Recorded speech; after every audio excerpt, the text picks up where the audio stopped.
Mr. M's Marvelous Mysteries. Room 2B was very quiet.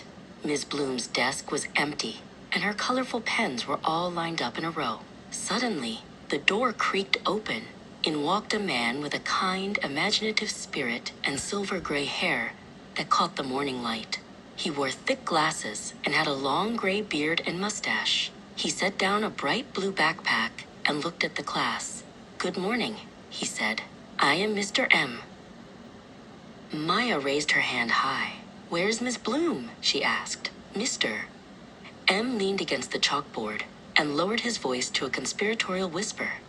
"Well, it's a bit of a secret," he said, his eyes twinkling behind his glasses. "But I suppose I can tell you. Last night, Miss Bloom was recruited by the Salty Dog Pirates.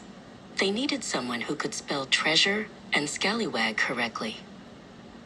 On a great wooden ship with sails like giant bedsheets, Miss Bloom was busy. She wasn't grading papers. She was standing on the bow with a telescope. A pirate captain named Caspian, wearing a large feathered hat, stood beside her. He was showing her a map where a large X marked the spot. "To the left," she shouted over the crashing waves. "The gold is hidden behind the giant kelp forest." Leo frowned. He didn't think pirates lived in the city. "Is that really where she is?" he asked. Mr. M tapped his chin thoughtfully. "Actually, I might be mistaken. That was her morning appointment. By lunchtime, a silver saucer with glowing purple lights landed in her backyard. The visitors from Galaxy Zog were having trouble with their grammar, and they whisked her away." High above the clouds, Ms. Bloom sat in a chair made of starlight. She was surrounded by glowing purple creatures with long, wiggly ears. She held up a flashcard that said hello, while a friendly alien named Zip tried to repeat it using 3 mouths at once. Outside the round window, the earth looked like a tiny, swirling blue marble. The children began to giggle.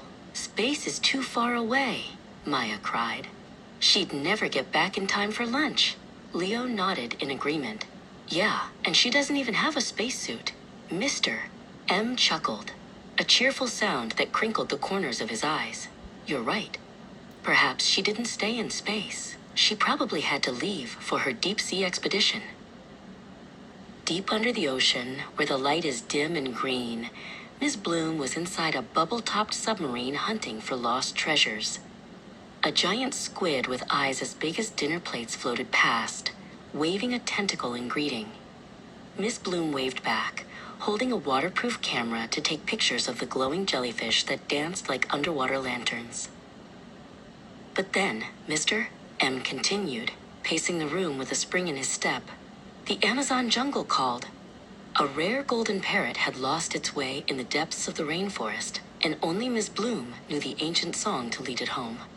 Right now, she's probably swinging on a vine, wearing a pith helmet and carrying a map made of banana leaves.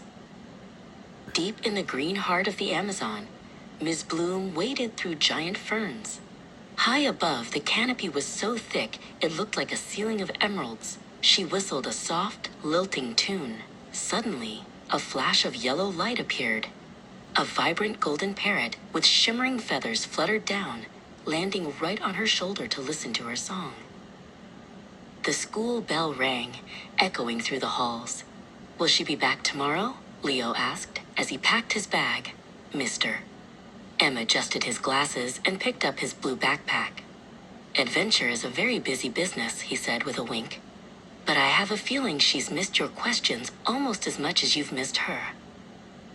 The next morning, the children rushed into room 2B. Ms. Bloom was back at her desk, looking exactly like she always did. She was wearing her favorite green sweater and sorting through a pile of homework. "Good morning, class," she chirped. "Did you have a good day yesterday with Mr. M?" Maya gave her teacher a very big, very tight hug. "We had a very busy day," Maya whispered. As Ms. Bloom leaned down to hug her back, Maya noticed something strange tucked behind her teacher's ear. It wasn't a pen or a pencil. It was a single, bright, shimmering golden feather that caught the morning light.